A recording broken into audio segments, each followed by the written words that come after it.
ओम गण गणपते नमः। आज अपने सुनेंगे वाल्मीकि रामायण बालकांड का 20वां सर्ग। इसके अंदर आज अपने सुनेंगे राजा दशरथ का विश्वामित्र को अपना पुत्र श्री राम को देने से इनकार करना और इनकार करने से विश्वामित्र का क्रोधित हो जाना। तो एकाग्रचित होकर इस सर्ग को पूरा सुनना। प्रेम भाव से कहिए श्री गणेश भगवान की जय हो, सियावर रामचंद्र भगवान की जय हो, हनुमान जी बाबा की जय हो, राम दरबार की जय हो। तो जब विश्वामित्र ने कहा कि मैं श्री राम को लेने के लिए आया हूँ, तो यह सुनकर राजा दशरथ मूर्छित हो गए, क्योंकि वो अपने अत्यधिक पुत्र स्नेह के कारण श्री राम को एक पल भी अपने से दूर नहीं कर सकते थे। तो मूर्छा खुलने पर कुछ देर तक विचार करने के बाद में सचेत होकर कहने लगे कि हे महर्षि, मेरा कमल नयन श्री राम अभी तो पूरे 16 वर्ष का भी नहीं हुआ है। मैं इसमें राक्षसों के साथ युद्ध करने की योग्यता नहीं देख रहा हूँ। आपको ये सब कुछ कैसे दिखाई दे रहा है? मेरा श्री राम अभी तक बच्चा है और देखो मेरे पास अक्षौहिणी सेना है, जिसका मैं पालक और स्वामी भी हूँ। इस सेना के साथ स्वयं मैं तुम्हारे साथ चलूँगा और उन राक्षसों के साथ युद्ध करूँगा। मेरे सूरवीर सैनिक जो अस्त्र विद्या में कुशल और पराक्रमी हैं, राक्षसों के साथ जूझने की योग्यता रखते हैं। अतः आप इन्हें ले जाइए।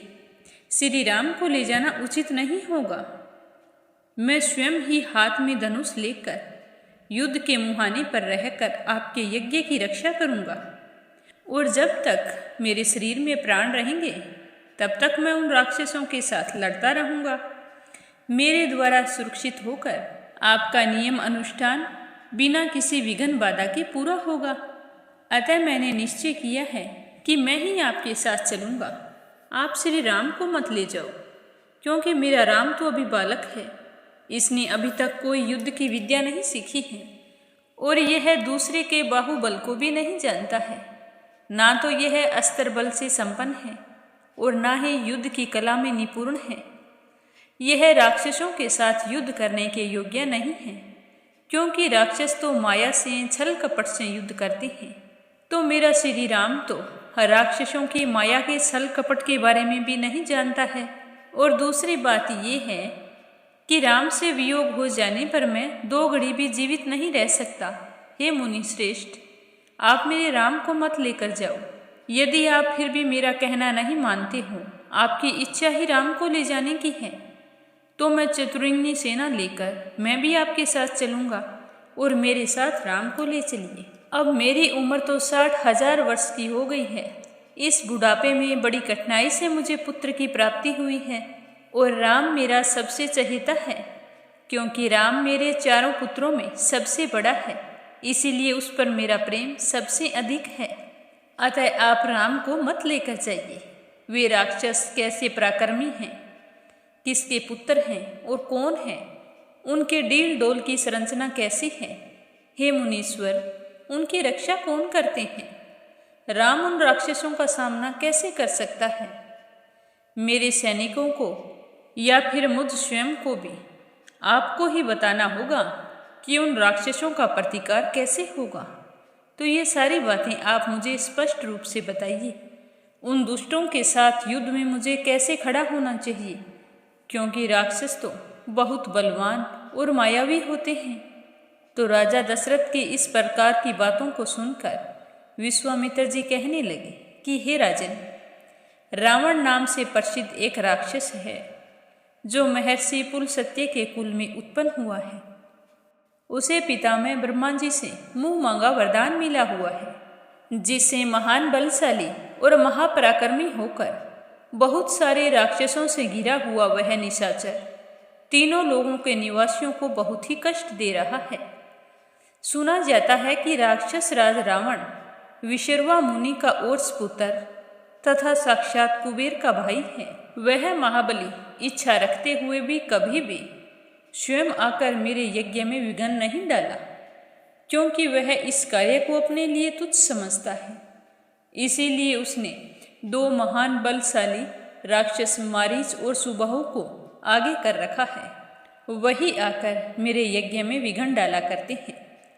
विश्वामित्र मुनि के ऐसा कहने पर राजा दशरथ कहने लगे कि मुनिवर, मैं उस दुरात्मा रावण के सामने युद्ध में नहीं ठहर सकता।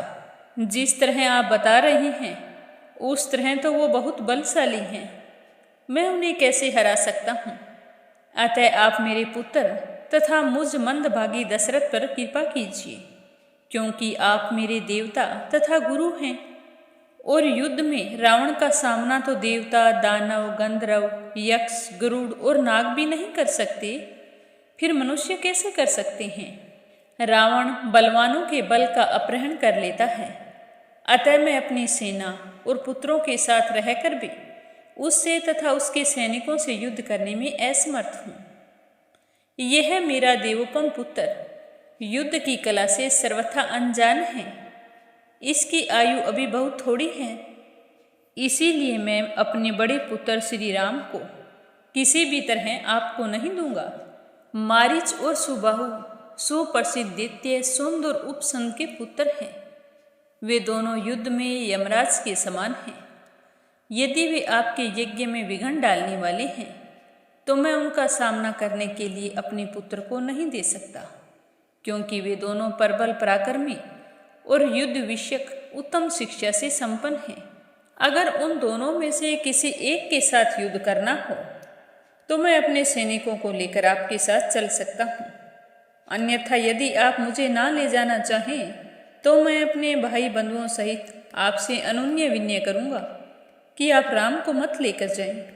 तो राजा दशरथ के ऐसे वचन सुनकर विप्रवर विश्वामित्र के मन में महान क्रोध का आवेश हो गया। वे बुरी तरह से क्रोध से तिलमिला उठे, जैसे यज्ञशाला में अग्नि को भली भांति आहुति देकर घी की धारा से अभिषिक्त किया जाता है और वह प्रज्वलित हो जाती है। ठीक उसी तरह अग्नितुल्य तेजस्वी महर्षि विश्वामित्र भी क्रोध से जल उठे। उन्हें बिल्कुल भी भान नहीं था कि राजा दशरथ श्री राम के लिए इस तरह से मना कर देंगे। फिर क्रोधित होकर विश्वामित्र ने राजा दशरथ से क्या कहा, यह सुनेंगे अपने 21वें सर्ग में। तो लगातार श्रद्धा भाव से सुनते रहिए। और अगर आप अनिर्वेदा चैनल पर पहली बार इस सर्ग को सुन रहे हैं तो चैनल को सब्सक्राइब करके वीडियो को ज़्यादा से ज़्यादा अपने मित्रगणों और रिश्तेदारों में शेयर करें। भगवान श्री राम आपकी सारी मनोकामनाएं पूर्ण करें। कल फिर मिलेंगे अगले अध्याय के साथ। सियावर रामचंद्र भगवान की जय हो।